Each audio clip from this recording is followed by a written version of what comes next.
Anne here, and this is More Than a Love Interest, the show where we talk about the arcs of female characters in film. Today, we're going to talk about one of the few Disney princesses written by women. This is impossible. I know it is, but here we are. And yeah, you can definitely tell.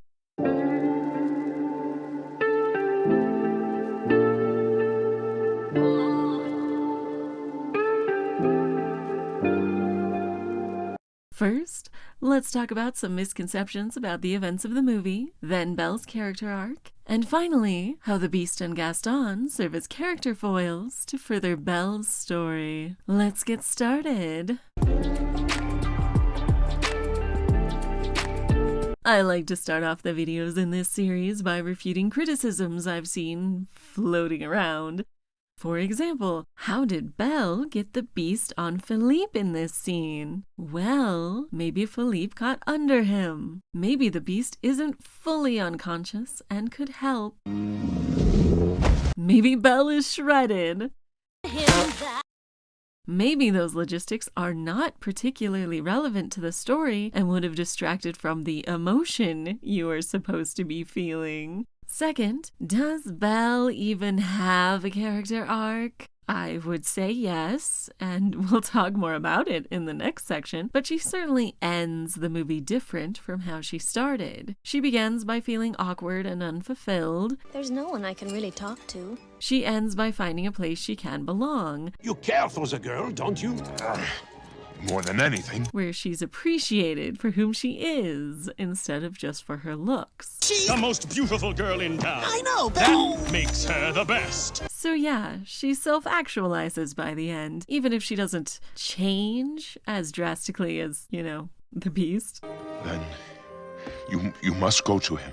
Thank you for understanding how much he needs me. And of course, the classic Disney princess complaint, is she too over-reliant on men? Well, as always, this sort of ignores the actual events in the movie. Though I do think it's worth pointing out how the princesses almost never have another female character in their lives. So, of course, they're going to depend on men to some extent. It's either that or be wholly independent, which is sort of unreasonable to expect in what are essentially coming-of-age stories.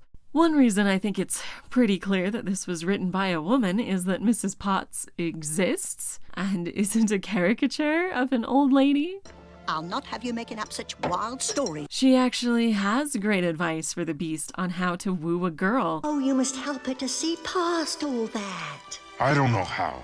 Well, you can start by making yourself more presentable. And she makes the place more of a home for Belle right away. Hear that? She's hungry. Stoke the fire. Regardless of what the Beast orders. Oh, pish posh. I'm not about to let the poor child go hungry. She takes a bit of ownership for Belle's well-being in a way that, for example, Carlotta did not do for Ariel. Oh, try to be patient, sir. The girl has lost her father and her freedom all in one day. There were the fairies in Sleeping Beauty, of course, and Cinderella's fairy godmother, but Mrs. Potts is fairly unique in terms of being emotional support for a girl badly in need of some. That was a very brave thing you did, my dear. Cheer up, child. It'll turn out all right in the end. Anyway, back to that complaint. Is Belle over-reliant on a man? Well, no, not at all. She spends most of her time trying to avoid the attentions of men, Gaston and then the Beast, except the Beast shows himself willing to change, we'll get into that later, so she is more willing to give him a chance. Don't move from that spot until Belle and her father come home. I want to do something for her. But what? Does she give up her dreams for him, though? At the beginning, she was clearly unhappy with her provincial life. I want adventure in the great white somewhere. Longing to live like she's in one of her books. Here's where she meets Prince Charming. And I know it's been pointed out that she settles down with the Beast, but her life was an adventure. She, personally, broke a magic spell after living in an enchanted castle. I told you she would break the spell. I beg your pardon. The village was dissatisfying because of the company, because she had no one to talk to about her interests, because they sing songs about how odd she is. And now she's in a place where they sang a song to welcome her, where her interests are valued, where the people love her. That's what makes it a happy ending. Are they gonna live happily ever after, Mama? Of course, my dear. Maybe she goes on to have future magical adventures. Maybe she just lives out the rest of her days as a princess. Either way, she has escaped the situation that was suffocating her. Again, I'll go into that with more detail in the next section, but falling for the Beast is hardly a detour from her hopes and dreams coming true. Finally, of course, the main complaint is that Belle is in a toxic relationship because she let herself get kidnapped, or she has Stockholm Syndrome, or whatever. Jack, I want you to pay close attention to the following over-the-top eye roll. Oh, brother. So first, she was being selfless in letting herself get captured, in trading her freedom for her father. Take me instead. Which is literally what starts the Beast on his own character arc to being a decent person. You would take his place? Maybe you wanted an action girl instead who would just, I don't know, Kill the beast! and save her father immediately, but that's not the point of this story. And I don't think it's a reduction of her character to have her submit to the Beast's demands in this scene. You have my word. Second, this is literally the only time she does as she's told in the entire movie. You will join me for dinner. That's not a request. No. What's in the West? It's forbidden. If she doesn't eat with me, then she doesn't eat at all. I am a little hungry. Belle, no! You don't know what you're doing! That's all it takes. Never. And she is perfectly willing to go back on her word and escape as soon as he yells at her. Promise or no promise, I can't stay here another minute. So yeah, subservience is definitely not a valid criticism of Belle. She knows what she wants and does not hesitate to make her own way through her troubles. Well, you should learn to control your temper. Third, I know that these criticisms tend to be unreasonably pedantic in a story with fairy tale logic, so let me pedantically point out that the spell literally states the Beast must earn her love. If he could learn to love another and earn her love in return. So by the power of magic, as evidenced here, I love you. he earned it. He didn't charm her into saying the words. He didn't show off how awesome he is compared to the townies. He earned it by becoming the kind of person someone might love. Before we get to the next point, I am well aware that, for example, Aladdin is about how being true to yourself is very important. But remember, be yourself. And I would hate for anyone to think this movie teaches you to change for someone else. But at the end of the movie, the Beast isn't pretending to be someone he's not. Belle, it's me. It is you. He's still himself, just now with more compassion and understanding that other people exist. I've never felt this way about anyone.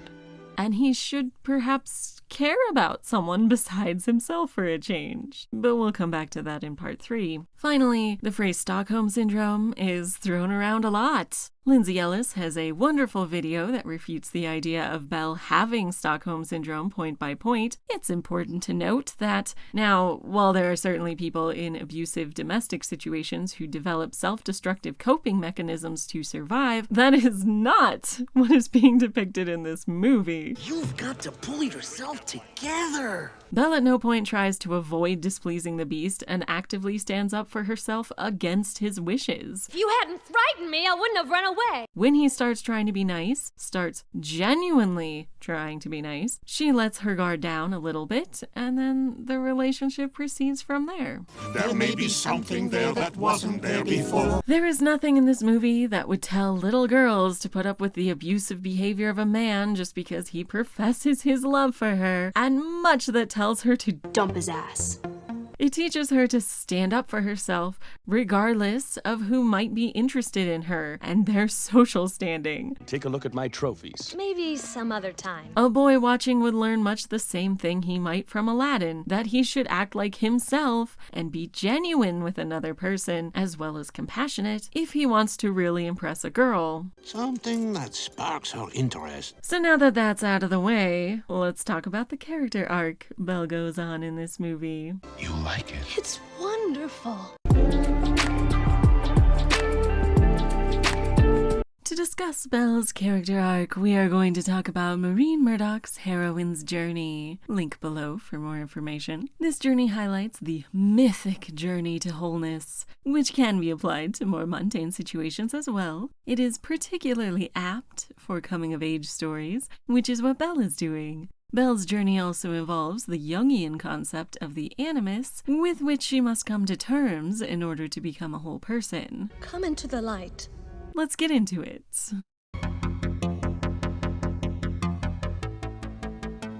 Belle starts out the movie by explaining how dissatisfied she is by her current living situation. Every day, like the one before. She tries in vain to connect with anyone in the town as she goes about her errands. Little town full of little people. The bookseller is kind to her, but most everyone else is at best politely disinterested. At worst, they discuss how weird she is. Anyway, the first step on the journey is separating from the feminine. Since we hear Belle's I Want song in her first scene, There must be more than this provincial love. I think she has already separated. Maybe the feminine for her was when they lived in Paris, or when her mother was still alive. Regardless, she is now unhappy because of not having anyone who understands her, and that is something she will seek to change. It's just that I'm not sure I fit in here. There's no one I can really talk to.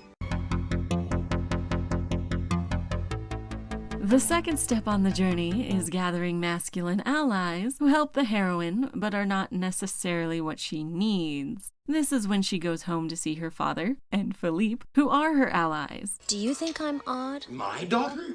Odd?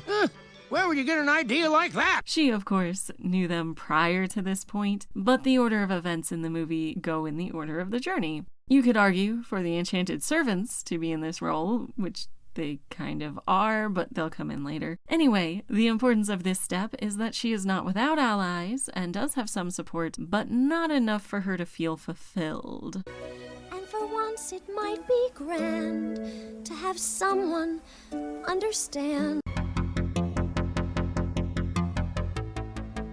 The third step is the road of trials, where the heroine faces dangers and adventures with her masculine allies. This begins with her avoiding Gaston, and ends with her masculine ally Philippe guiding her to where her father was taken. These trials, if brief, are harrowing, and I'd say dealing with Gaston sounds like quite a trial, as does wandering this scary forest, even if they don't take up a lot of screen time. I just don't deserve you. The next few steps happen a little quickly as well, but that is fairly common for visual media, and especially in succinct stories for children like this. So the fourth step is the illusion of success, where the heroine finds some accomplishment with her masculine allies before discovering that it was false. In this case, finding her father and being able to free him is her fourth step. I won't leave you. Unusually, she is pretty quickly aware that the success is an illusion, or that it has its price, at any rate, since she is forewarned by her father. Belle, I want you to leave this place. And then makes the bargain intentionally. You would take his place? If I did, would you let him go? What sets Belle apart from many other female characters is how she deals with the illusion of her success. Most of the time, the illusion is shattered by an outside force. For example, Ariel has success when she saves Eric and gets his statue, which is broken when her father finds out what she's been up to. spineless, savage, harpooning fish eaters, incapable of any feeling Daddy, I love him! This is outside of her control and happens to her, which is how this step usually goes. But for Belle, well, there are some things outside of her control. Who's done this to you? She couldn't control her father coming here or the Beast's demand that he stay. I just needed a place to stay. I'll give you a place to stay. But she can, and does, negotiate terms that her road of trials to save her father is successful, regardless of the cost. You have my word. Done! And I think that's a pretty big deal. Most times the heroine goes through this step, she does not manage to make the success stick. You didn't even let me say goodbye. I'll never see him again. The fifth step is when the heroine reaches her lowest point emotionally, experiencing spiritual aridity that drives her to re-examine her life and choices going forward. This step is also one that is not often dwelt upon. I frequently have to lump it in with the next step for other heroines. But I think Belle has a clear division between the two. She is at her spiritual lowest here, locked in her room. The Beast is doing himself no favors by yelling at her. That's not a request! But we have seen that she is kind-hearted and generally willing to make the best of a bad situation. Do you know who that little wife will be? Let me think. She will not, however, put up with being ordered about and reacts with a bit of temper that is one of the things I love about the Renaissance princesses. Please. No, thank you. You can't stay in there forever! Yes, I can. Fine! Why don't you give him a chance? I don't want to get to know him. Who doesn't love a woman who's allowed to be angry at her circumstances instead of just weeping? So that makes Belle's story pretty unique for this step. Now, one of the things about the heroine's journey is that, though it can be applied to more domestic and commonplace stories, it is especially relevant to the mythic or epic. Belle's story delves into the mythic, which makes the sixth step more literal than it often is. The step is the descent, where the heroine goes down deep to discover something that will drive her to reclaim what she lost by separating from the feminine. And here we see Belle exploring, maybe not descending in a literal sense, but in a metaphorical sense, as she seeks out the Beast's secret west wing. What's in the west? It's forbidden! Things get dark and gothic, and she sees the rose, a symbol of the Beast's last lingering hope of being saved by her. Don't you see? She's the one, the girl we have been waiting for. So she sees a reflection of herself, really, which is what a heroine is supposed to do at this point.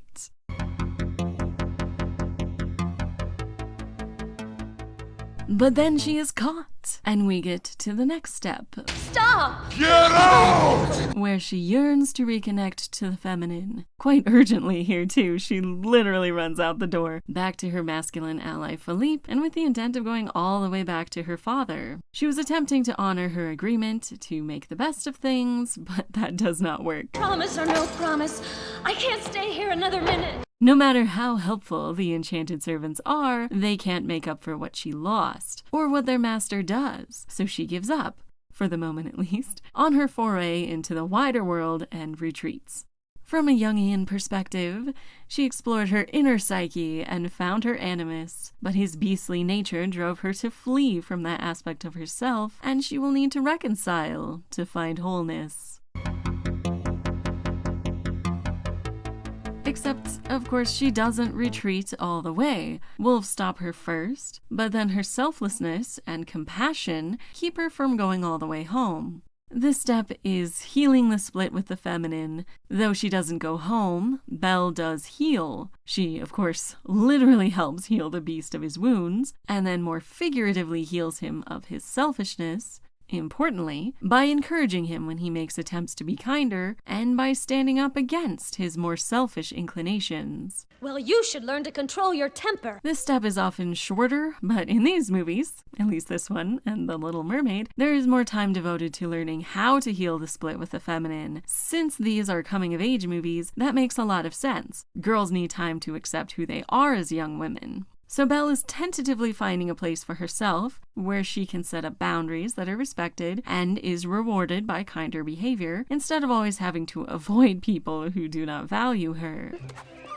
Gaston, may I have my book, please? You like it? It's wonderful. Belle's final 2 steps have a bit more action in them than is often the case, but that is because they coincide with the more action-heavy sections of the Beast's character arc, which I won't go into. I release you. You're no longer my prisoner. So the climax of the movie involves things that aren't specifically part of her character arc, but the things that are would be how she goes to make peace with the masculine, being her father. She sees that he is sick and she cannot rest until she knows he is safe. He may be dying, and he's all alone. Except, unusually, doing so causes another rift that she will have to patch up. Why'd you go away?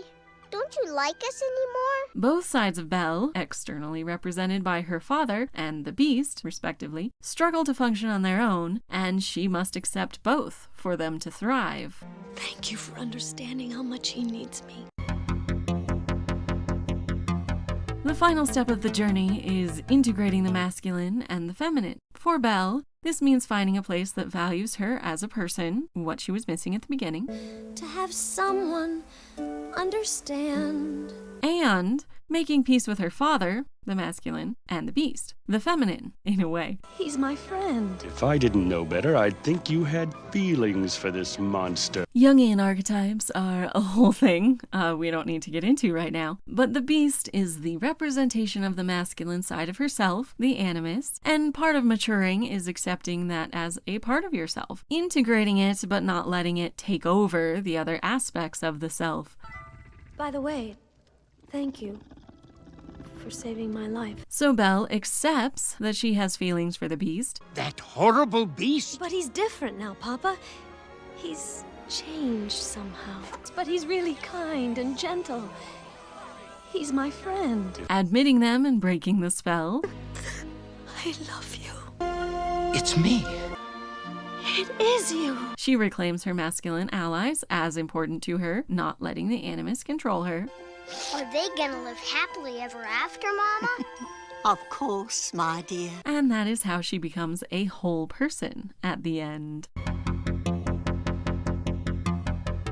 Most of the Disney princesses have an arc, and I've been able to talk about the journey with several of them. Belle's journey may be a little less well-defined at the beginning. We jump into the first steps pretty quickly, but that gives plenty of time to flesh out the steps of the journey that require more character work anyway. We see her grow and learn to define herself in a new situation, finding that it is a vast improvement on her old life in the little provincial town. So while much of the emphasis is on how the Beast changes over the course of the movie, it is important to note that Belle does as well, if not quite as dramatically. Her arc really fits well with the more mythic aspects of the heroine's journey and is particularly motivated by the Jungian concept of the animus, but in a way that is perfectly accessible to children, so that's fun. One thing I really like about Belle's journey is that she does learn to stand up for herself. With Gaston, she tends to favor politeness over actually telling him how she feels, but once she is in the Beast's castle, she quickly gives up on politeness in favor of being firm about what she wants You know he's not crazy, Gaston.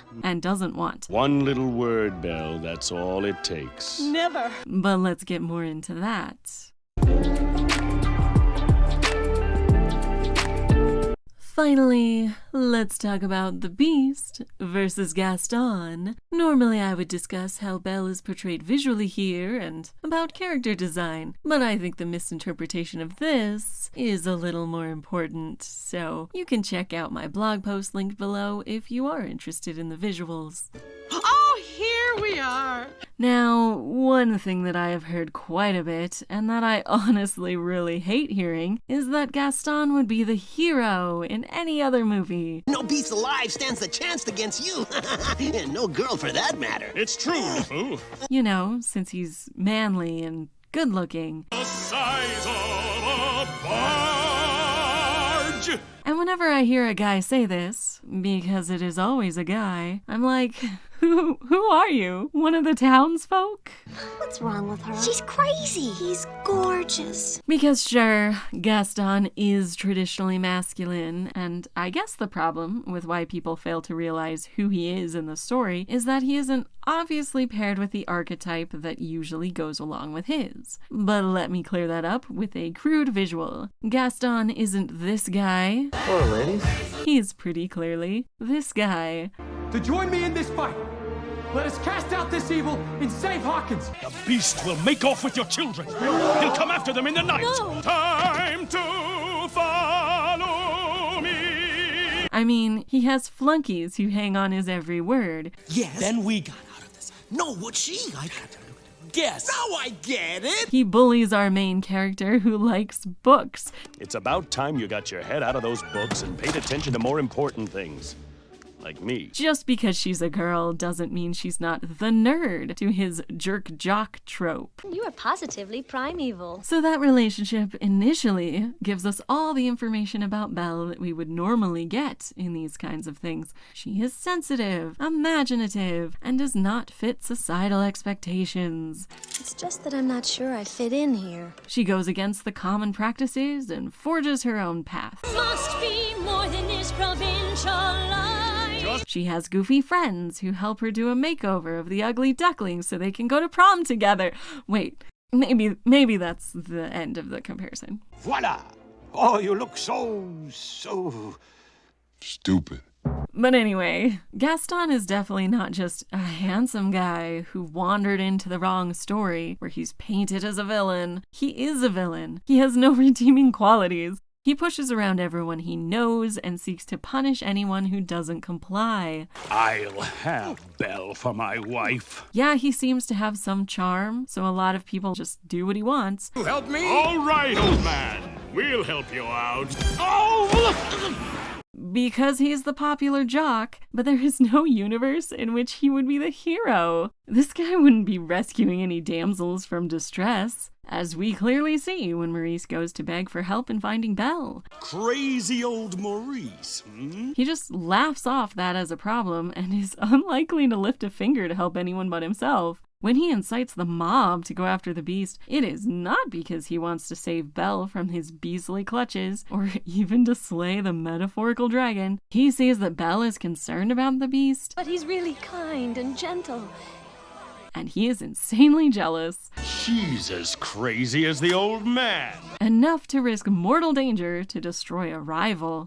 Did you honestly think she'd want you when she had someone like me? Yeah, dude is not a hero. Not even a rugged anti-hero. He is too selfish. Beast, Belle is mine! But Anne, you may be saying, was not the Beast selfish at the beginning too? Is that not literally why he was punished? To which I say, good job! I can see you're paying attention and you get a gold star. Because yeah, the Beast was selfish, and that's why he was cursed. And Gaston is also selfish, which is why they are character foils of each other. I just needed a place to stay. I'll give you a place to stay. Yes. Will you help me? We'll help you out. A similar complaint I've seen, which again has only come from dudes for some mysterious reason, is that if Gaston and the Beast are both selfish, they only become not so because of Belle. So if Belle had given Gaston a chance, he could have learned the same lesson as the Beast.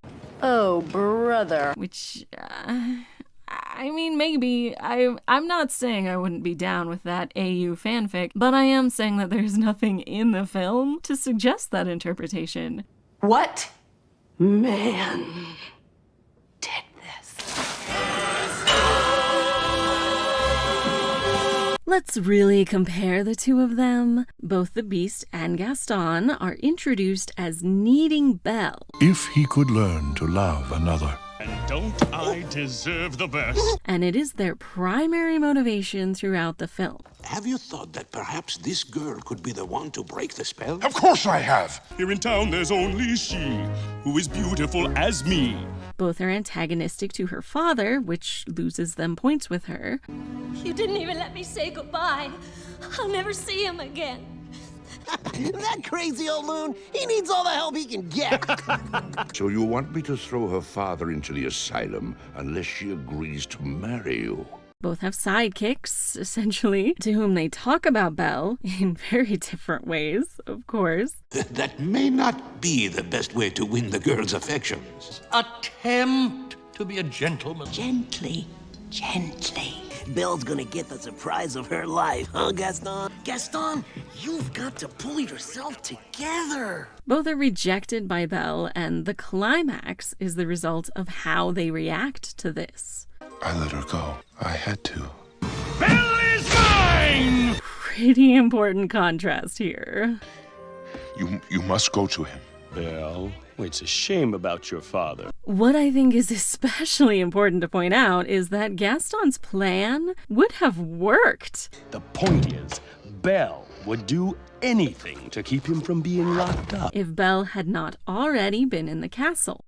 I mean, we already know that she would take his place to free her father. If I did, would you let him go? And this is where the animus idea comes in. Belle has learned to accept her inner beast and no longer tries politeness as a means to avoid Gaston's advances. Gaston, may I have my book, please? Maybe some other time. What a pleasant surprise. Never. I won't let you do this. She is much more sure of herself and of what she deserves. If only I could see my father again, just for a moment. So when I said in the first section that this isn't an example of a bad relationship, this is what I mean. Living with the Beast taught her to value herself, not to put up with being bossed around. If you hadn't frightened me, I wouldn't have run away. And to know that she deserves to be respected. Thus, Gaston's plan does not work on her, even though we see for a fact that it would have otherwise. You have my word. Done! The Beast is not the nicest guy when she arrives, obviously, but Mrs. Potts and his friends encourage him to be nicer, to be more compassionate. Suave, genteel. You must help her to see past all that. Belle is not the one responsible for changing the Beast. He changes himself with some encouragement from his friends. And when the moment is right, you confess your love. Come, show me the smile. But don't frighten the poor girl. And then, because she responds to his good behavior, he is giddy with excitement to show her the library because he knows it is something she cares a great deal about. All right. Now.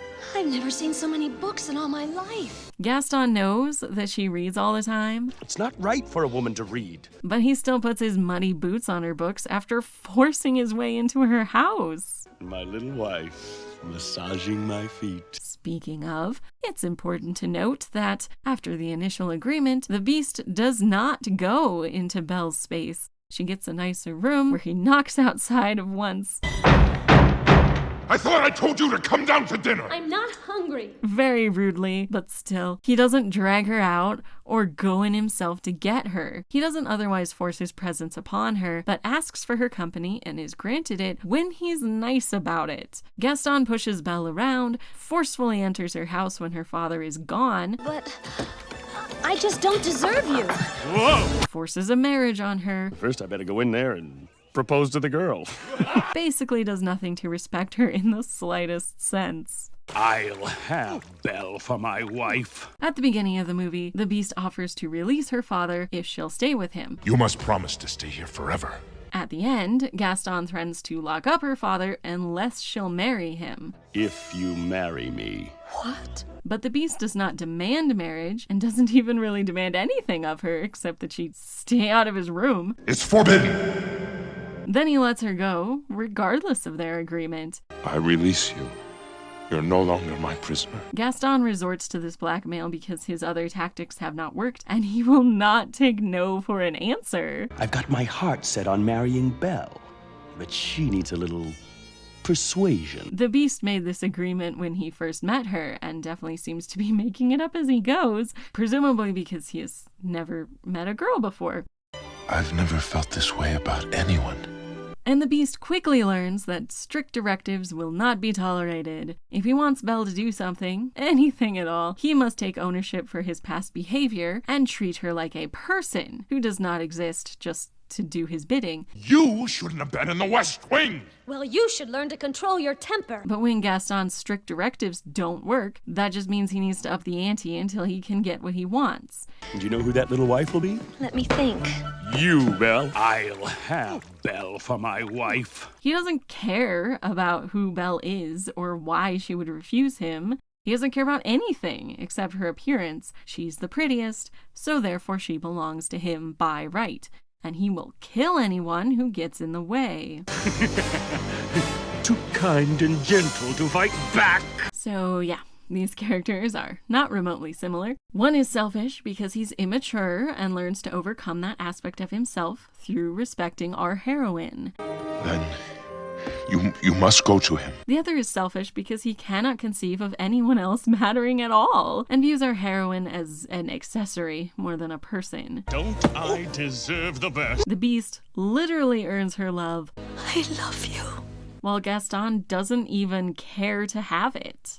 Did you honestly think she'd want you when she had someone like me? Belle is uninterested in both of them at the outset, of course, and she learns to define herself in opposition to them. She won't care about a pretty face just because everyone in town does, because she can see that Gaston is a terrible person. He's handsome, all right, and rude and conceited and...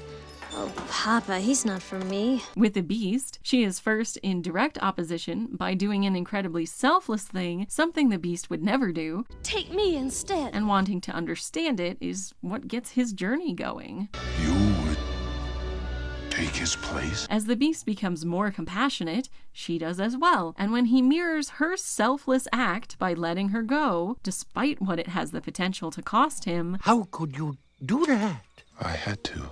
I love her. She realizes that she could love him, something she could never do completely while she was kept there. But he's different now, Papa. He's changed somehow.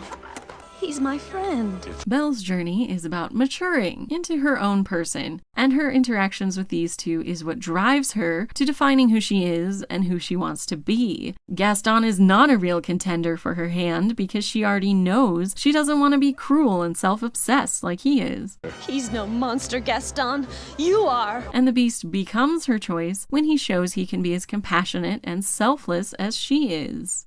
You're no longer my prisoner. Oh. Thank you.